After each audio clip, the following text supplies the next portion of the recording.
एक ओंकार सप्तनाम के हम 8वें अंक में उपस्थित हैं आपके साथ और हम कोशिश कर रहे हैं कि एक ओंकार सतनाम ओशो के वचनों को आप तक उसी तरीके से पहुंचा दें जैसे उन्होंने बोले थे। तो सुनते रहिएगा ध्यान से। 7वें अंक के बाद मैं अब कंटिन्यू करता हूं 8वें अंक में। लेकिन तुम कुछ भी करोगे तो भीतर एक धुन बजती रहती है, मैंने किया है। भजन करो तो मैंने किया है, ध्यान करो तो मैंने किया है, पूजा करो तो मैंने की है। तुम्हारा मैं तो हर तरफ से बनता है, हर तरफ से।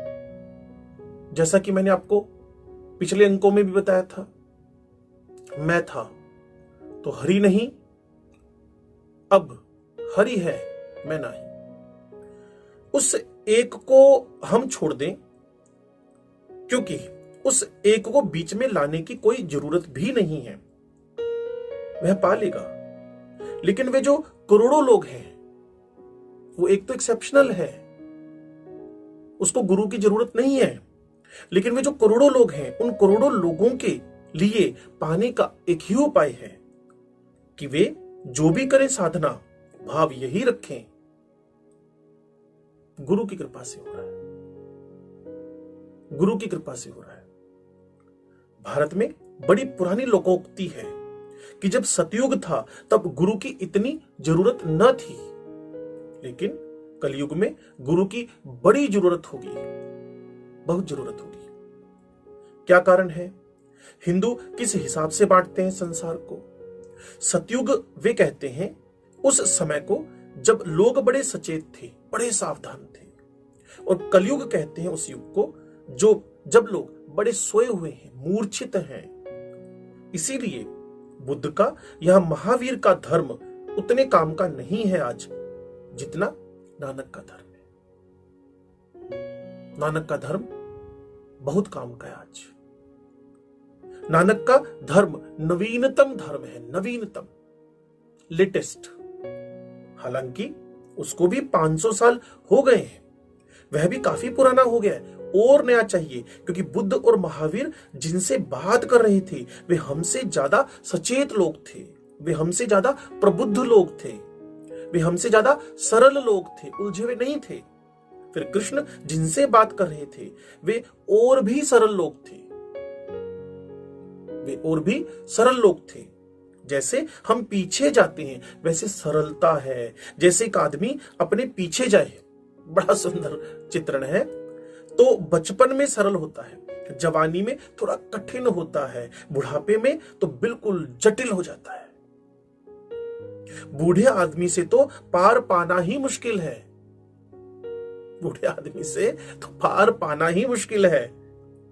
उसे कुछ भी पता नहीं, लेकिन वह समझता है सब मुझे पता है, जिंदगी की टक्करें खाई हैं, इधर उधर गिरा है, कहता है अनुभव बहुत है, अनुभव बहुत है, ठीकरे इकट्ठे किए हैं, लेकिन वह सोचता है बड़े अनुभव से ज्ञान इकट्ठा कर लिया है, बड़े अनुभव से ज्ञान इकट्ठा कर लिया है।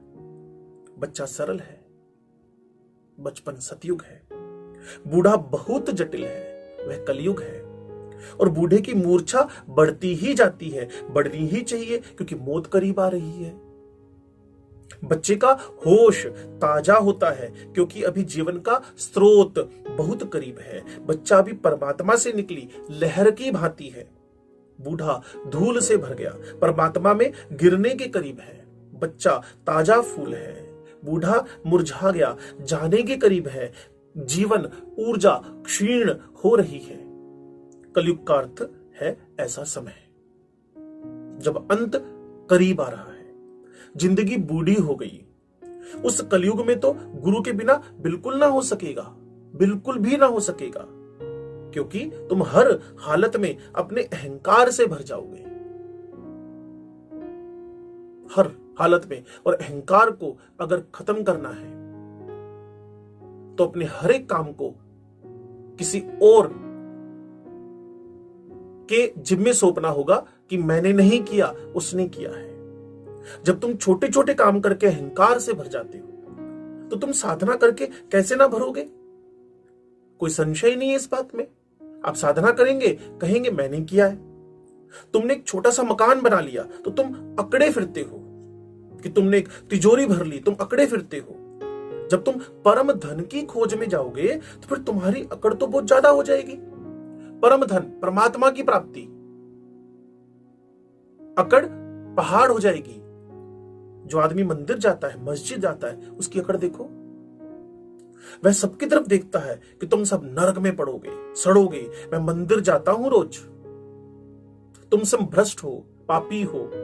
जो आदमी राम नाम ले लेता है वह समझता है कि बस स्वर्ग का द्वार उसके लिए निश्चित हो गया है और शेष सब नरक में जाएंगे, क्योंकि मैं राम का नाम ले रहा हूं। मूर्छा जितनी होगी उतनी गुरु की जरूरत होगी। इसको तुम ऐसे समझ लो, जितनी तुम्हारे जीवन में निद्रा हो उतना गुरु जरूरी है। जितनी तुम्हारे जीवन में जागृति हो उतना गुरु कम जरूरी है। अगर तुम परिपूर्ण जागरूक हो, गुरु की बिल्कुल भी जरूरत नहीं है। अगर तुम बिल्कुल सोए हो तो तुम अपने आप जागोगे कैसे? कोई तुम्हें हिलाएगा तो ही तुम जग सकते हो। तब भी डर है कि तुम करवट लेकर सो जाओगे। वह गुरु की कृपा से प्राप्त होता है। आदि सच, जुगादि सच, है भी सच, नानक होसे भी सच।